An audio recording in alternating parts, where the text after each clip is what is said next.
بسم الله الرحمن الرحيم والصلاة والسلام على رسول الله وعلى آله وأصحابه وأتباعه إلى يوم الدين. أما بعد، أجينا سر خالي كتير لو خالا جواناني كرمضان فير منكا تي فير بوين ليو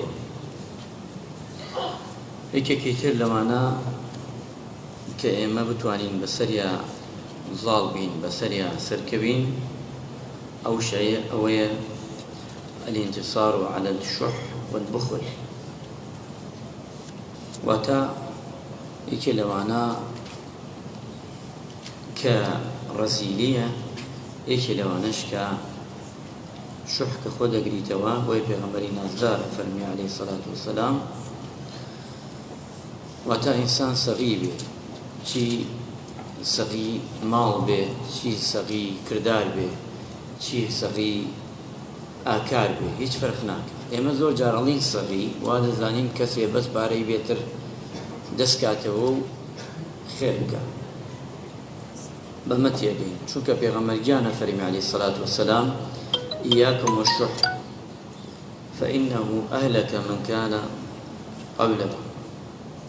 واتە ئەوانەی لەناو چوونە پێشی ئێوە سەبەب و هۆکار بووە ئەوەی بووە کە ڕەزیل بوونە، ئەو بووە کە دڵیان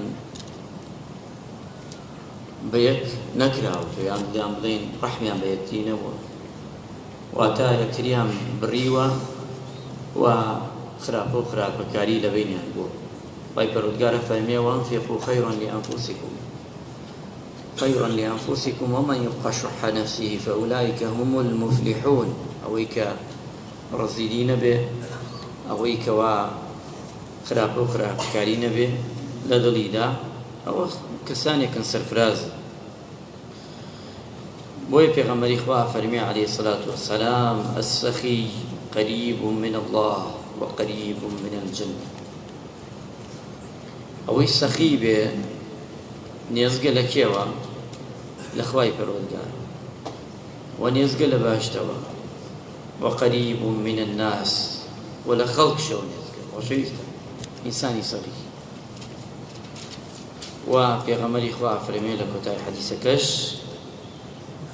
بعيد من النار ودور لتي لا أقري دوزخ، والبخيل بعيد من الله وبعيد من الجنة وبعيد من الناس وقريب من النار. عكسي سەخاوەت واتە لەخواوە دوورە، ئەوەی کە ڕەزیلە چروکە.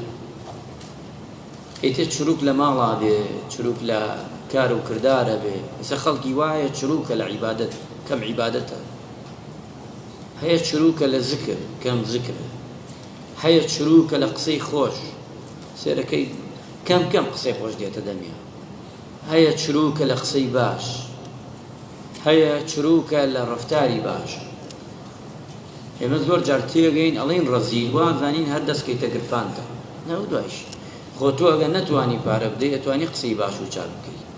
خۆ ئەگەر نەتوانی پارە بدەی خۆ ئەتوانی بۆ برای موسڵمانت بە پێکەنین و دڵی خۆشکەی خەفەتێکی بێ لای بێ. خۆ تۆ ئەگەر نەتوانی پارە بدەی ئەتوانی کردارێکی باش و چاک ئەنجام بدەیت دڵێکی خۆشکەی بە قەوتەوە. ئەمانە گشت یەکرێتەوە بۆیە ڕەزیلی لە هەمووی. تۆ نابێ ڕەزیلی بەرامبەر بە چاکە، چاکەکان هەمووی تر چاکەی پارە بێ، چاکەی عیبادەت بێ، چاکەی قسە و گفتار و ڕەوشت بێ، ئەمانە نابێ تۆ کەمتەر خەم بی.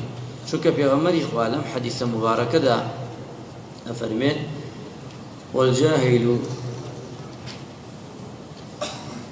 سخي أحب إلى الله تعالى من عابد بخيل.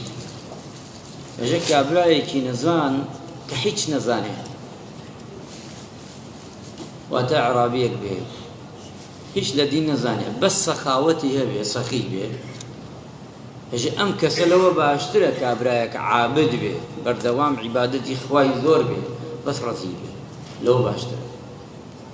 پێغەمبەری خوا صلی الله عەلەیهی وسەلەم چۆن ئارمانەدا، چونکە ئەم مانگە فێری چیمانەکە یەکێ لەوانە هیچ کەسێ لە ئێمە نییەوە ئێمە مانگە ببەخشێ. تۆ یانزەی مانگەکە ئەوەنێ ئێستا بەخشی؟ نا قەت کەسێک دەدا لە دەرگات قەت ڕەدی ناگەیتەوە، دڵت نایە ڕەدی بکەیتەوە، بەدەست خۆت نییە. کەسێک بزانی حاڵی پەریشانە ئێتر تۆش ئەوقەرە ناگری لە جێگەی خۆت لە ماڵی خۆت، حەزەکەی یارمەتی بدەی، ئەگە خۆتش نەبێت بانگی بۆکەی، جاڕی بۆ دەی، خەڵکی بۆ نێری، ملی ئەمە گری ملی ئەوە گری، بەدوو یارمەتی کەسێک بدەی. ئەمە ڕەمەزان فێرە ئەومانەکە ئێمە سەخاوت بین. چەندێ سەخاوەتی سێکە، شەو دێن بۆ عیبادەت، ڕۆژ دێن بۆ عیبادەت، هاین بە ڕۆژ و ئەو سەخاوەتی عیبادەتە، لە ماڵەکانتر نایکەینێمە نییە. سەخاوەتی وشەی چاک تەماشا بکە، ئێمە بەردەوام کابرای قسەیە کات خوا ڕەحمەتت لێ بە قسەکە مەکە بە ڕۆژەکەمان بەتاڵ نەبێتە، یەکسەر ڕێگاگری ڕۆژەکانی ترە مەناڵی. ئەمە جیاوازە. ڕەمەزان ئەمە فێری ئەمەمانەکە، ئەم 20 ڕۆژە 22 ڕۆژە کە دەچێت فێری سەخاوەتی قسەمانەکە. کەسێک قسەی خۆش نەبێ حەز ناکەی دانشیدا، یەکسەر حەزەکەی بڕۆ. کەسێک موژدەی پێبێ، قسەی خۆشی پێبێ، کەسێک قسەی شیرین بکە حەزەکەی لای دانیش. هەمومان چەنێ میوانی قورئانی تەماشاک، یان زەمانکەوە ئێمانە ئەبینە میوانی قورئان نابین هیچ کەس. ئەوە سەخاوەتی قورئانە، کاتەکانمان نەدەینە قورئانێ. ئاهان بە ڕۆژ و فکری لێکەرەوە لە سێی بەیانی و سێ و نیمایی بە ڕۆژەوە تا حەوت ئێوارە. ئەمە خوا مۆڤەقی تۆنی، ئەمە گشت عیبادەتە. خوا گیان گشت دێنووسێ بۆت، شەو ئۆقرە ناگری، نانە خۆی دەربەسی لاکی نابێ، ببێی نوێژەکان بکەی، تەراویح بکەی، پاشان شەو دەگەڕێیتەوە. ئەمە سەخاوەتی عیبادەت. ئەمجا سەخاوەتی قسە، ئەمجا سەخاوەتی ماڵ. کەسی وایە لەم مانگەدا لەوەیە چەنەها ماڵ خاتە ڕێ بەو ماڵی خۆی، کەسی وایە زۆر. کەواتە ئەمە گشتی سەخاوەت دەگرێتەوە. بۆیە پێغەمبەری خوا فەرمێ کەسێک کە لە دین هیچ نەزانێ سەخاوت بێ لەمانە لەوە باشترە عابد بێ، شەو ڕۆسەری لە سوژدا بێ بەڵام ڕەزیل بێ، ئیتر ڕەزیلی ماڵ بێ، ڕەزیلی عیبادەت بێ، هەر کامی بێ. بۆیە بێ ئینسان ئیماندار بزانێ پێغەمبەری خوا صلی الله علیه و سەلەم هانمانەدا کە ئێمە سەخاوت بین لە هەموو شتەکاندا، بەڵام ئەمە بێ بەشێکشی هەڵگرین بۆ دوای ڕەمەزان، بەشێکی هەڵگرین بۆ دوای ڕەمەزان. دوای ڕەمەزان قەفڵەکە نەگرین، ئیتر نوێژ لە 5 فەرزا بەس جومعەکان بین بۆ نوێژ، لە 5 فەرزا بەس فەرزێ بین بۆ نوێژ. لە قسەی چاکە ئیتر بتۆرێ لای ئێمە، تر گرش بین، مۆن بین، قسەی زبر بکەین، دەستکەین هەم دووبارە دوو لە ڕوو جەنابتان بچین غەیبەت و بوختیان و خەریک ئەمانە بین. نه، ئەمە ناوێ. ئەبێ ڕەمەزان فێرە ئەمەمانی کرد کە فێری کردین نابێ جێبێنین. ئەبێ بەردەوام بین لە سەیبا کەم بێ. مانگی جارێ هەستە دوور کات نوێژ بکە شەو نوێژ، 2 مانگ جارێ، 3 مانگ جارێ، 4 مانگ جارێ، 5 مانگ جارێ هەستە دوور کات نوێژ بکە شەوێ. بیکە واجب لەسەر خۆت، واجب دانە لەسەر خۆت بڵێ من مانگی جارێ شەوێ ناخەوم، عیبادەت دەکەم، سەعاتێ ناخەوم، 2 دەقە ناخەوم، بە جوورەی توانای خۆت چەندێ ئەگونجێ. نوێژەکانم ئێستا 5 وەختام لە نوێژ وحدێ بدە بە خۆت و بەینی خۆت و خوا، بڵێ خوایە گیان هەتا پێم بگرێ نوێژەکان نافەوتێ. ناوێ من ڕەزیلی بکەم لە نوێژ، ناوێ ڕەزیلی بکەم لە چی؟ یارمەتی خەڵک، قسەی شیرین، قسەی جوان. پیاوی وایە حەزەکەی بچی لە دیدارێ دانیش، حەزەکەی بچی لە مەجلیسی دانیش، چونکە بۆ قسەکانی خۆشە. دنیا زۆر تاڵە، دنیای من و تۆ ئەمڕۆ زۆر تاڵە، پێویستمان بەو قسە خۆشانەیە، بۆی دڵمان ئۆقرە بگرێ، دڵمان کەمێ خەفەتەکان لا بچێ لە دڵمان، بۆ ئەوەی کە بەردەوام بەیەکەوە ئێمە ئەژین چەند ساڵێک و چەند کاتێکە وامان لێبێ بتوانین دەستی یەکتری بگرین لە چاکەکاندا. ئەمە گرنگە. بۆیە زۆر جارە بینی ئەڵی کابرا ڕەزیلەوە زان ڕەزیلی پارەیە، خەڵکەیە ڕەزیلی ئەوەکانی تر هەمووی خەڵکیە زۆر ڕەزیلە. ئێستاوانەی کە ڕۆژوو ناگرن قوربەسەریە زۆر ڕەزیل، لە قیامەتا داماون. ئەوانەی کە نوێژ ناکەن زۆر داماون. ئەبێت تۆ هەر لە دنیادا بێژی خوای گەورە بەخوا ئاوا بڕێ وەزع زۆر خەتەر، چونکەوانە ڕەحم بە خۆیان ناکەن، کە نوێژ ناکەن، کە ڕۆژوو ناگرن، کە زەکات نادەن، ئەمانە گشتی، چونکە ڕەحم بە خۆیان ناکەن. ئەوانە زۆر ڕەزیلن. خۆ ڕەزیل ئەوە نییە کە کەسێک بۆ نمونە پارەیەکی زۆریە و کە پارەکەی کەم دەڕاستەوە بەشەکە لە ڕەزیل.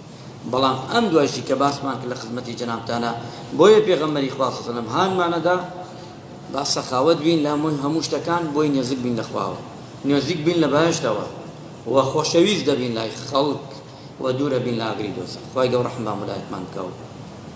خی گەورە عیبادەتمان لێ قبول بکە ئەم مانگە پیرۆزە ئەم شەوانە یا ڕەبی خوایە بە بەهشت و پانوبەری شادمان بکەیت یا ڕەبی لاگری دۆزەخ نەجاتمان بدەیت خوایە لێتە پاڕێنەوە بە لوتف و کەرم و میهرەبانی و گەورەی خۆت لەگەڵمانە بکەیت بەکار و کردەواری ئێمە نەکەی یا ڕەبی خوایە لە بەهشتا بەبینینی تۆ شادمان بکەیت چۆن ئاوە کۆمانت کردێتەوە لە باشتا کۆمان بکەیتەوە بە دیداری پێغەمبەرەکەت آمین آمین الحمد لله رب العالمين فرمباني جكام